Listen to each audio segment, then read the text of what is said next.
ભાવનગર અને બોટાદના ગામડા બેટમાં ફેરવાયા. બંને જિલ્લામાં આવતીકાલે રજા જાહેર કરવામાં આવી છે. ગુજરાત રાજ્યમાં અત્યંત ભારે વરસાદે રોજિંદા વ્યવહારને થોભાવી દીધા છે.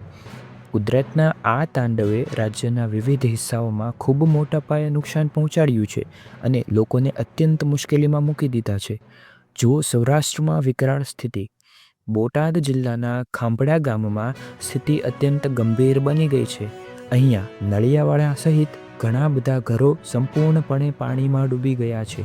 આ દ્રશ્યો ખરેખર દર્દનાક છે, કારણ કે અહીં વસવાટ કરતા સ્થાનિક લોકોએ પોતાનું બધું જ ગુમાવી દીધું છે.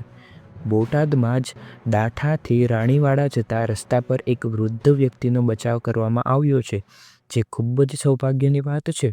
બીજી તરફ નાવડા ગામ તો સંપૂર્ણ તળાવ જેવું જ બની ગયું છે. ભીમડાદ ડેમ પણ છલકાઈ ગયો છે, જે પરિસ્થિતિની ગંભીરતાને દર્શાવે છે.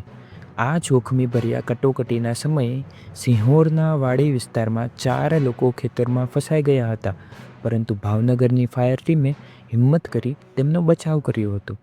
પ્રકૃતિની આ અસર શહેરી વિસ્તારોમાં પણ થઈ છે.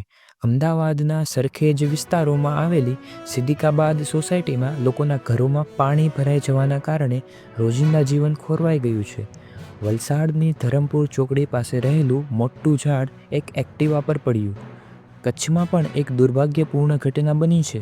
કચ્છના સામખિયાળી ગામમાં વીજળીના તાર પડવાથી વિદ્યુત પ્રવાહને કારણે 4 ભેંસોનું મૃત્યુ થયું છે, જે દર્શાવે છે કે કુદરતી આપત્તિની અસર માનવ અને પશુઓ એમ બંને પર થતી હોય છે.